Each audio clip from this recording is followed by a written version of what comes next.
138 Openings of Wisdom by the Ramchal. This is opening 30. The Gematria words today are 0 point. Yesterday it was mirror time and 0 point. 0 point equals 138. This is quite a long opening, so I probably will not be pausing for that much reflection, just trying to cover the whole thing. Opening 30, the rule of good and evil and the rule of unity. It was rooted in the Tzimtzum that the government of the universe should follow its course until the end. This means that flaws can exist, but in the end everything will return to the final state of repair, when the true essence of God's unity will be seen. In accordance with this pathway, the axiomatic law was instituted that would eventually bring about the formation of a realm of existence based on good and evil. God made also this one against this one. Zeh l'umat zeh. Kohelet 7:14. This means that the entire array of the Sefirot was to unfold on all of their levels with all that they generate, all with a view to bestowing good, while a created realm was to be brought into being that would involve every kind of defect and lack of goodness. This is called the other side. The intention is that the power to bestow good should gain sway until every flaw returns to a state of repair, and then the true essence of God's unity will be known.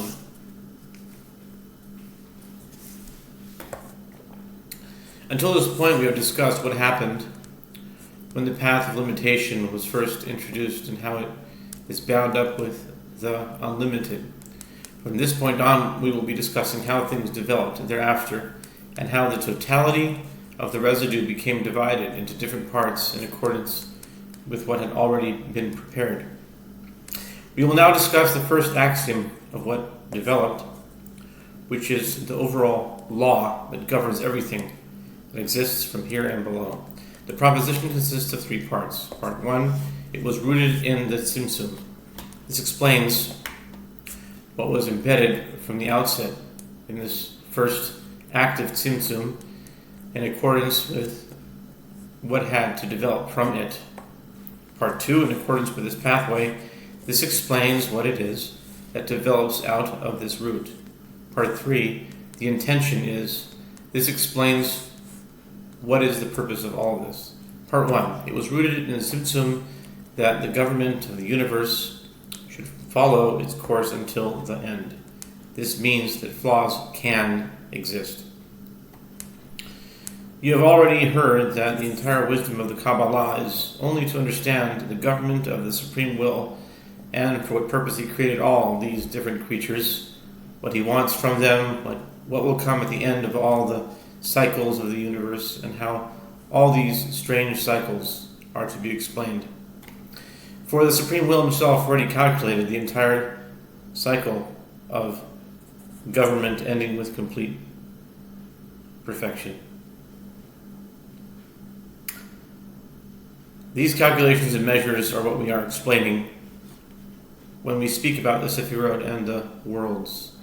As you have already heard, the Tzimtzum was the first calculated measurement by the Supreme Will in order to create all His creatures. We have already called this the place of all the worlds, and as we have also said, this place is sufficient for the whole of existence.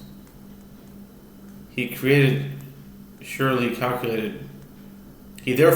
calculated from the very outset what this existence would be, and He made the place accordingly sufficient for all of it. This calculated measurement constitutes the pathway of boundaries and limits, which, as we have already said, was subsumed within the Ein Sof. Afterwards it came forth in the form of the residue in this place. The act of limitation, which made it possible for independent creatures to exist, is called the place. while the revelation of the realm of limits, existence itself, is the residue left from the light of Ein Sof. Thus, the first act was the formation of the place brought about by the Tzimtzum. This place was the first innovation produced when Ein Sof plus he removed his limitlessness. This gave existence to the new pathway so that it could be revealed and operate.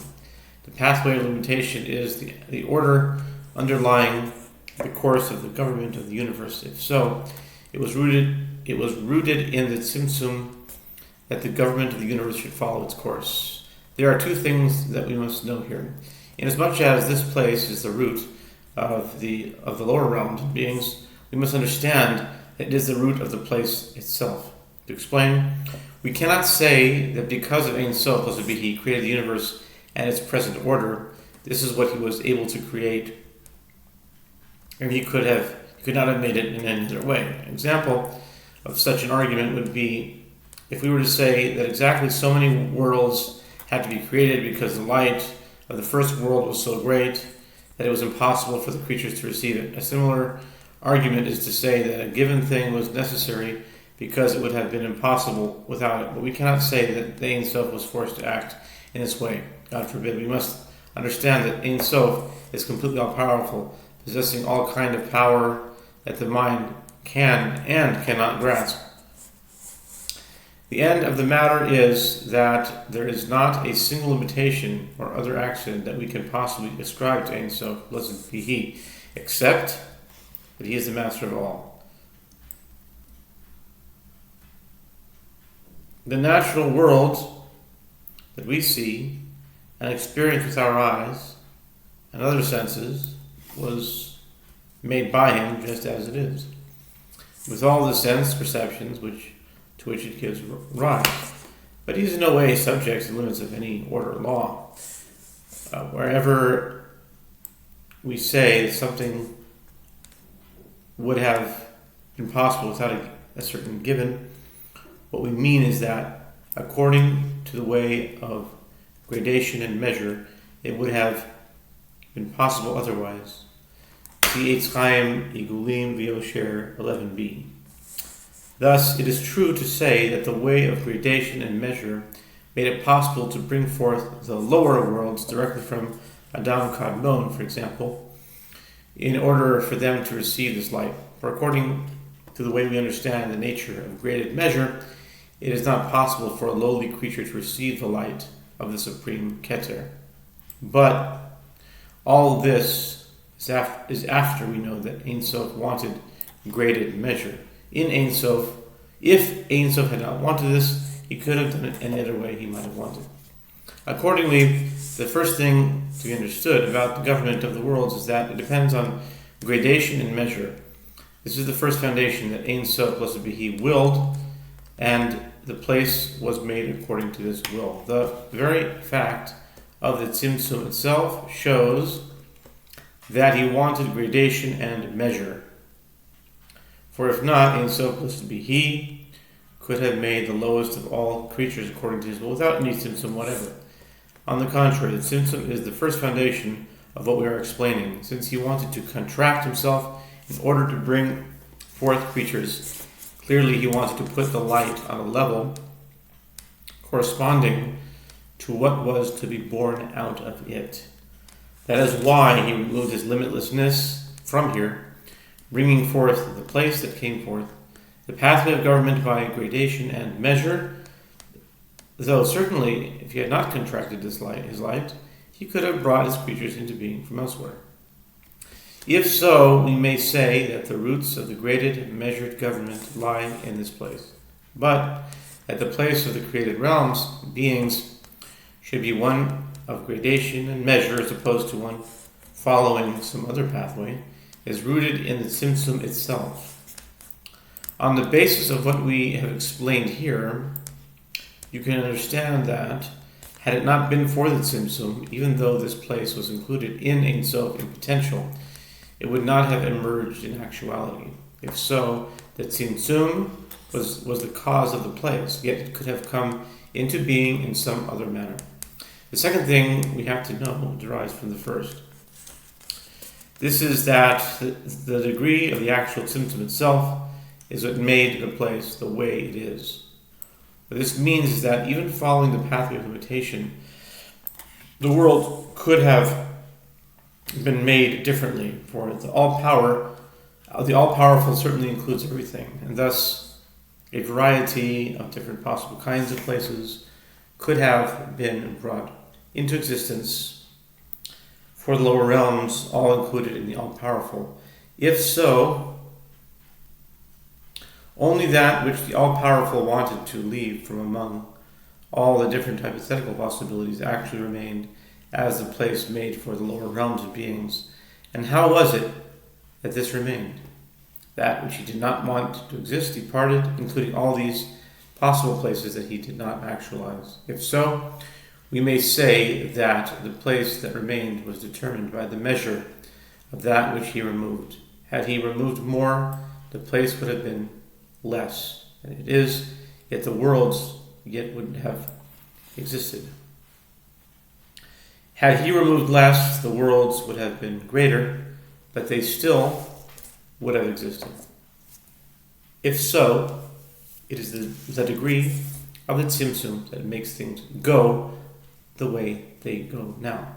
If we seek a reason for this degree of tzimtzum, we could answer, and God saw all that he made, and behold, it was very good. Genesis 1:31. We cannot speculate about this, for it is outside the bounds of our knowledge, as explained earlier. See openings 14 and 15.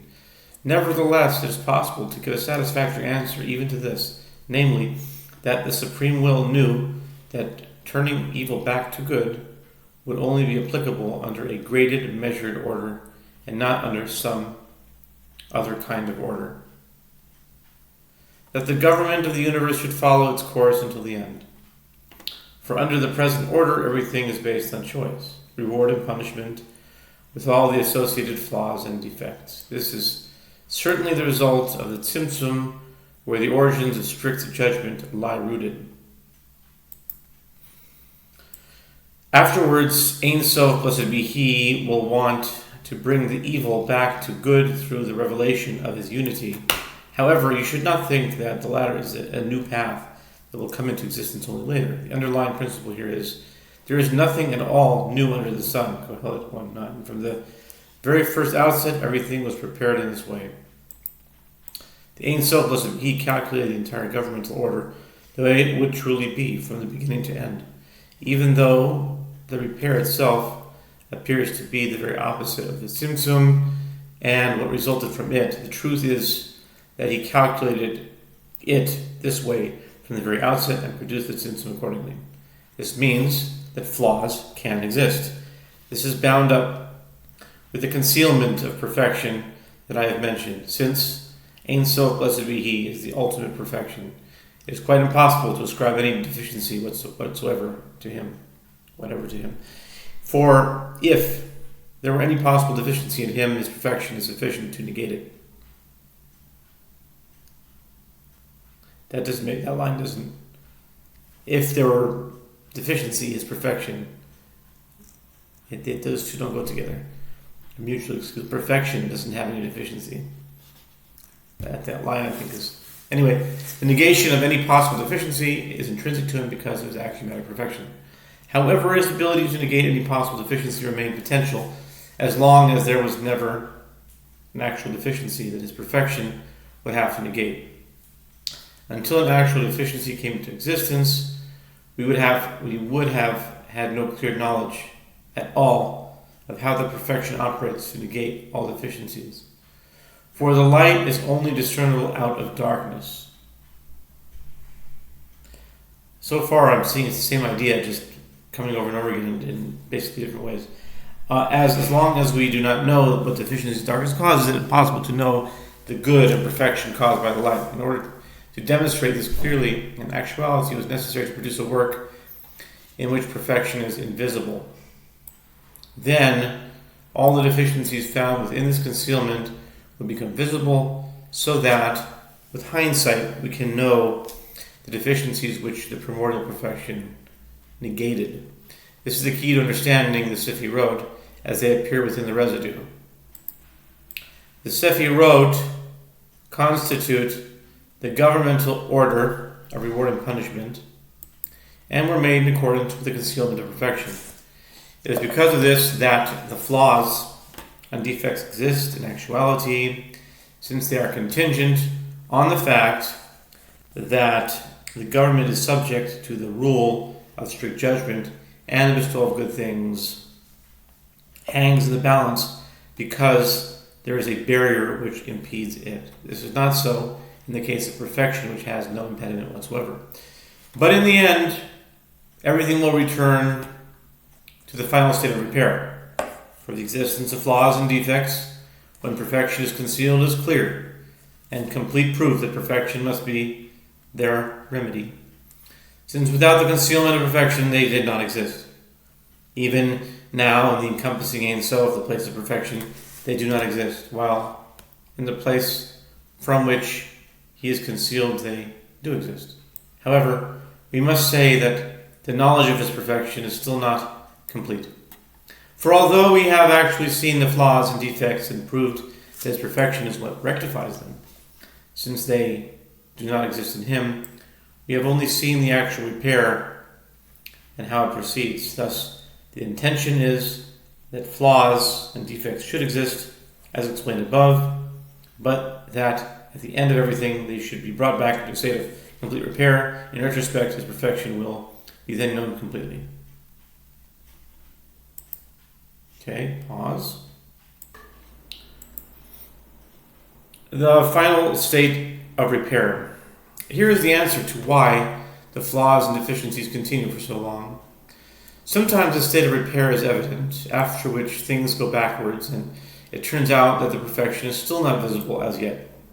But the truth is that from the first days of the world, the wheel has been turning towards one point only: the final perfection that will reign after everything.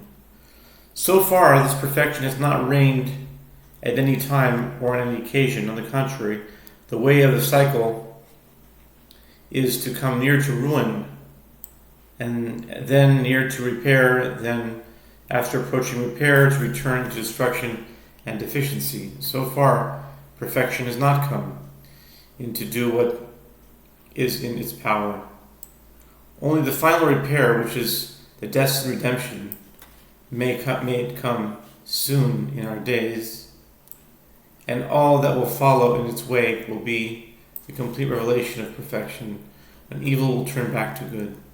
After this perfection, there will be no flaws or deficiencies, for the wheel will be at rest from its movement, and the truth will have been clarified. From then on will be the time of delight, to delight in the truth that has been clearly manifested. This is clearly proven by the fact that every time we thought the world was approaching a state of repair, and that perfection was operating or starting to operate, the repair affected only Israel. But the nations of the world continued their rebellion, and the world remained in a state of ruin. Israel was pretty rebellious too. It's a human condition. It's not just the nations. There was still a death. There was still impurity, and there was, maybe when he says Israel, he means the righteous remnant. There was still impurity, and there was still an evil inclination. True perfection means there will be no more flaws and deficiencies, and everything will be rectified. Thus, in time to come, even the nations of the world will be rectified.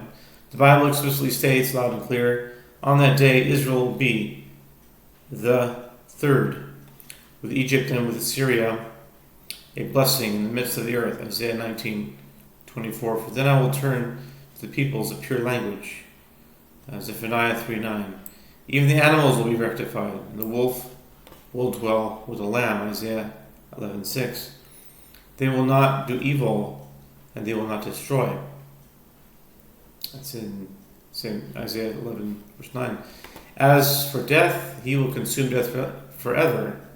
It's Isaiah 25:8. As for impurity, I will remove the spirit of impurity from the earth. Zechariah 13:2.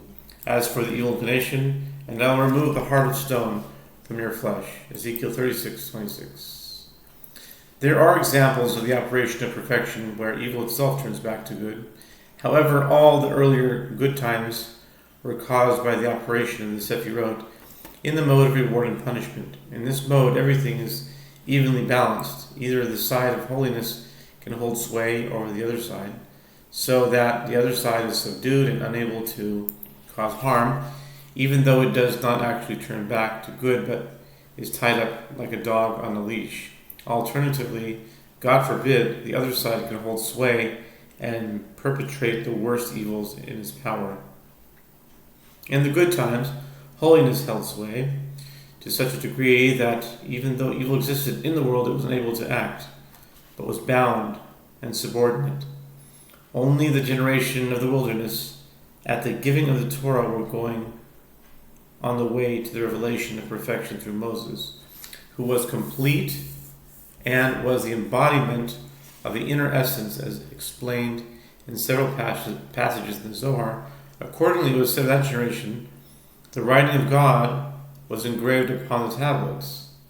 Exodus 32:16. The Hebrew word for engraved, charut, may be read as freedom, cherut, teaching that they were free from the angel of death and free from servitude to the nations.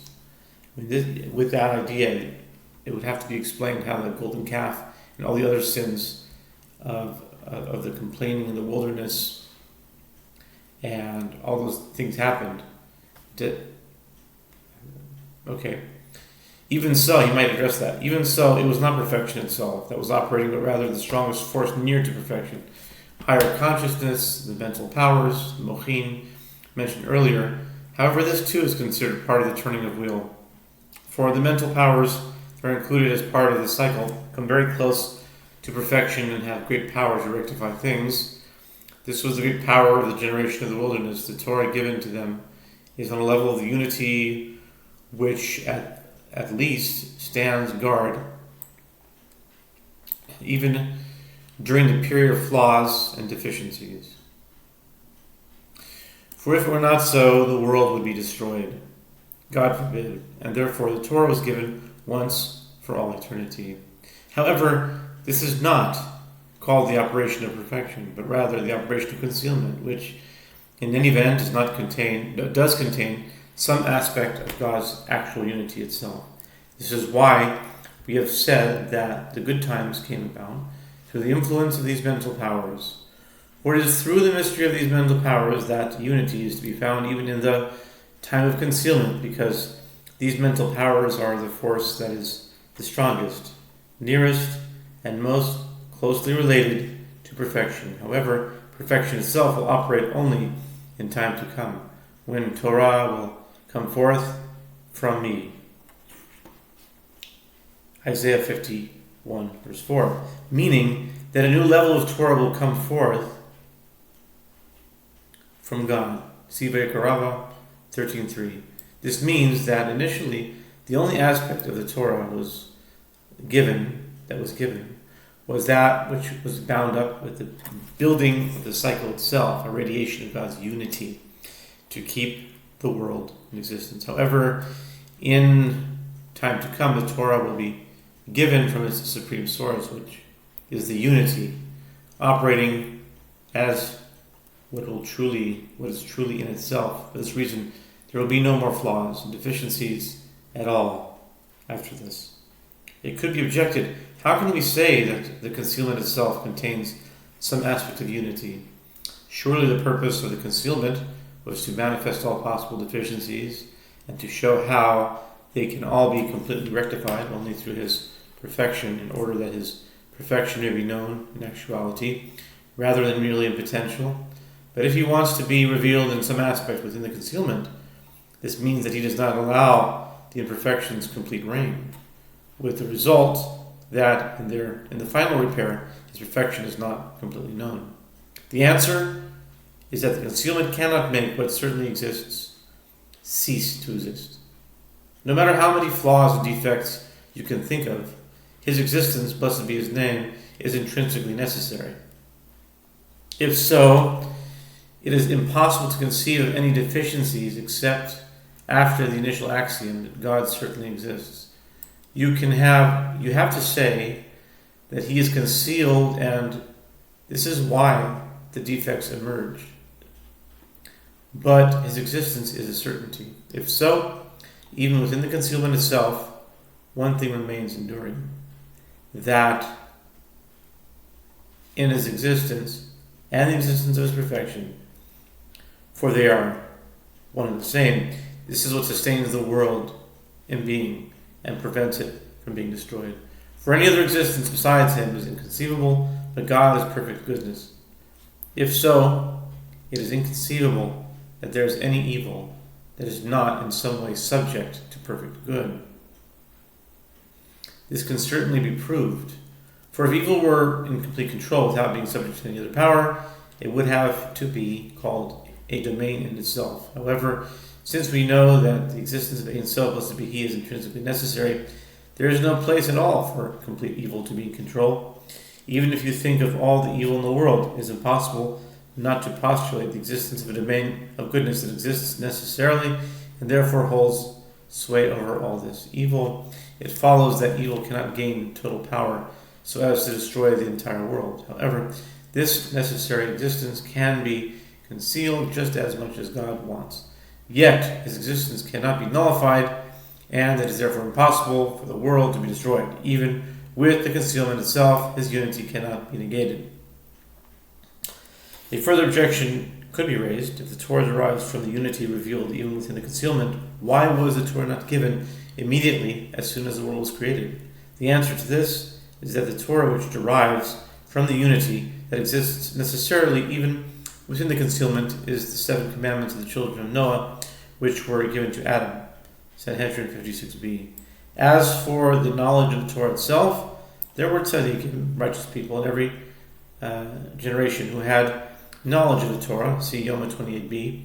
However, this revelation of unity clearly does nothing more than prevent the world from being destroyed, but it allows the other side to penetrate all the evil, to perpetrate all the evil in his power.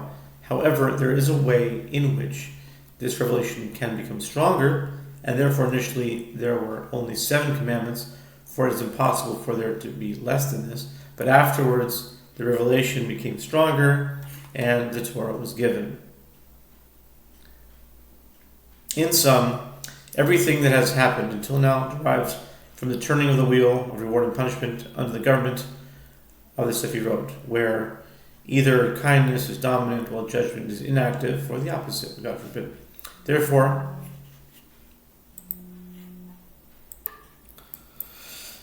in sum, we did it already. This is what the Ein Sof, blessed be He, wanted for the sole purpose of showing all the flaws and deficiencies that can exist, in order to show afterwards that they are all rectified. Same idea.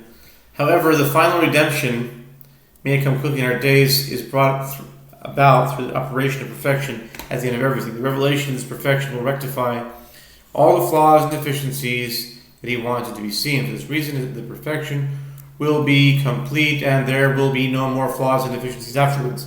This is the meaning of the words of the Zechuni Zohar, Tikkun 70, 127a. At the time when Havaya rises up from the throne of judgment and from the throne of compassion, there will be no punishment or reward. This will be when his unity will be roused into action. But this is not the place to discuss at length. Okay, so this is quite a large opening. So I have to do this in 2 parts.